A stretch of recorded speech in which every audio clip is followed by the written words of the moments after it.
Ma chérie, tu peux me faire une intro, s'il te plaît? Merci, c'était Julie. Super.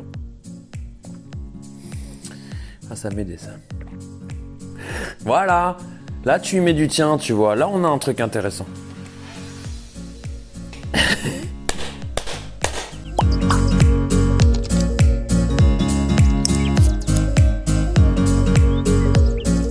Salut à tous, c'est Franck de Julie et Franck. Bienvenue dans ce nouvel épisode. Et aujourd'hui, on va vraiment parler d'un truc sérieux, très sérieux. On va parler du poussipad ou de la mousse. Pour moi, c'est un sujet qui est vraiment important parce que, une nouvelle fois, c'est un sujet 100% bullshit où toutes les idées qu'on a dessus sont bullshit et c'est important à déconstruire pour que les gens se rendent compte. Je trouve ça dingue quand même qu'il y ait des choses qui arrivent à devenir aussi populaires que ça et qui s'appuient, qui se fondent sur rien du tout, voire justement sur de grossières erreurs. Et là, c'est le cas du poussipad. En tout cas, de son utilisation en la majorité des cas. Donc vous voyez de quoi on parle, cette petite mousse qu'on met sur la barre, la plupart du temps c'est pour faire du squat, pour la poser, qu'elle fasse pas bobo aux épaules. Claro que não pode. E aí, ele criou Ce truc que où vous achetez, où vous pouvez réussir à emprunter dans une salle de sport. Et c'est de ça dont je voudrais vous parler aujourd'hui. Déjà, je vais vous préciser que son utilisation, là où elle me dérange, c'est tout ce qui est dérivé de squat, de fente, tout ce qui est avec barre sur les épaules.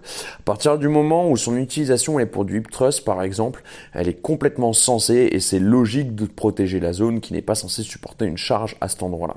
Maintenant, pour tout ce qui est squat, fente, good morning, tous ces dérivés avec barre sur les épaules, que ce soit en high bar, en low bar, peu importe où vous posez la barre. Alors, du low bar avec poussipad, à mon avis, ça doit être rigolo, ça. Là, par contre, on se base que sur du bullshit. Ça ne fait que vous handicaper pour des raisons qui sont complètement connes. Donc déjà, la première chose, la raison biomécanique. Alors biomécaniquement, ce qui est intéressant à regarder, ce qu'il faut réussir à comprendre, c'est une notion de bras de levier. Qu'est-ce que c'est qu'un bras de levier? Plus une charge est éloignée du centre de rotation auquel elle est rattachée, plus il y aura du couple sur ce centre, plus ce sera difficile, il y aura du poids, très vulgairement. Donc je vais continuer à vulgariser tout ça. Imaginez tout simplement, pour bien comprendre, vous prenez un bâton d'1 mètre et vous attrapez un poids de 500 grammes au bout du bâton. Par rapport à la force que vous devez mettre pour le soulever, ça va faire une certaine charge. Vous prenez un bâton de 2 mètres et vous essayez de soulever cette même charge, elle va vous paraître beaucoup plus lourde. C'est le principe du bras de levier.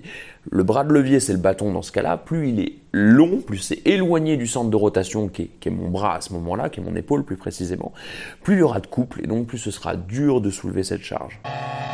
C'est exactement pareil avec votre squat.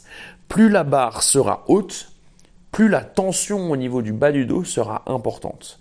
Et en fait, le poussipad, vous surélevez votre barre de peut-être 3 cm de mousse maximum.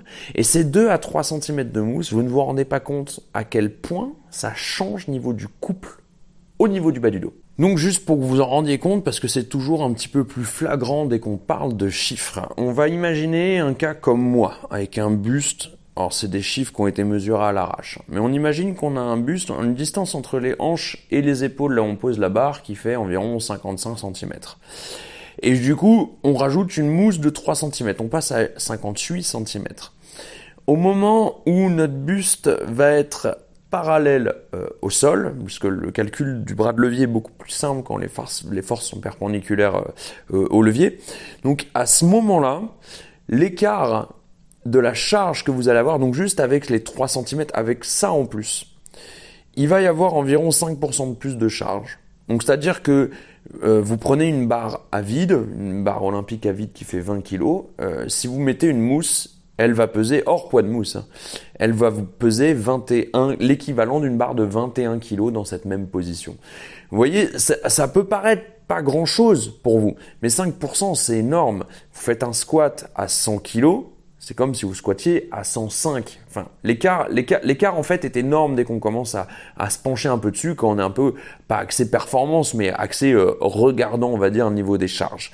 Donc ça, c'est juste avec ces 3 cm. Mais ces 3 cm n'ajoutent pas que cette histoire de bras de levier supplémentaire, de charge supplémentaire. Et encore une fois, le bras de levier supplémentaire, il est supplémentaire qu'à un endroit où vous voulez pas forcément l'avoir, c'est-à-dire le bas du dos.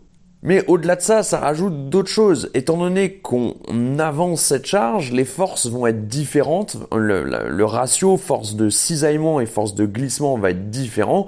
Et c'est pas très bon. Enfin, c'est pas quelque chose que je vous conseille. En plus, la mousse, c'est un amorti qui n'est pas contrôlable. C'est pas une partie contractible de votre corps. C'est une mousse, c'est quelque chose en dehors de votre corps. Et donc, quand vous allez vous déplacer dans l'espace, la barre elle-même n'aura pas le même mouvement que votre corps. Parce que la mousse va venir s'écraser quand on est sur des phases d'accélération négative ou positive, ça dépend dans quel sens on regarde. Puis elle va venir se délester. La barre aura un mouvement qui va pas être identique à celui de votre corps. Et ces micro-mouvements-là, ça non plus, vous le ressentez pas forcément quand vous l'utilisez, mais c'est des choses, croyez-moi, plus on s'éloigne de notre charge, plus le bras de levier est long et plus les répercussions sont importantes. Donc encore une fois, niveau du bas du dos, c'est bien plus important. Donc déjà, on voit que mécaniquement, ça n'a pas trop de sens. Mais en plus de ça, dans quel but c'est utilisé? C'est utilisé juste pour ne pas avoir mal aux épaules. Or, toute personne étant passée par là, tchoum, c'est utilisé uniquement pour pas avoir mal aux épaules. Or, toute personne ayant squatté dans sa vie plusieurs fois sans utiliser son pussy pad, on voit qu'au bout de 2 séances déjà, on la sent plus du tout la barre. Et que pour s'abîmer les épaules avec une barre de squat, faut déjà commencer à squatter assez lourd. Julie, elle a 0 marque, elle a jamais utilisé un pussy pad. Elle a 0 marque sur les épaules, elle a 0 douleur. T'as pas de douleur. Voilà.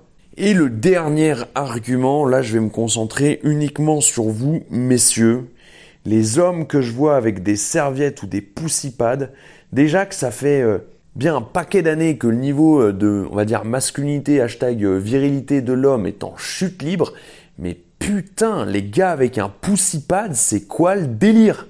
Les gens viennent faire du sport ou quelque part, bah tu vas te rentrer dedans, les sensations, ça va te faire un petit peu mal, mais tu veux limiter le j'ai mal de la douleur d'une barre sur les épaules. Cette phrase n'a pas de sens. Cette phrase n'a pas de sens, ma chérie. Enfin vraiment, quand t'es habitué à aller dans une salle de sport et que tu vois un mec qui met ça sur sa barre, ça te fait, enfin vraiment. En anglais, on dit quoi? On dit rolling balls? Rolling balls? T'as tes couilles qui roulent jusqu'à la sortie de la salle.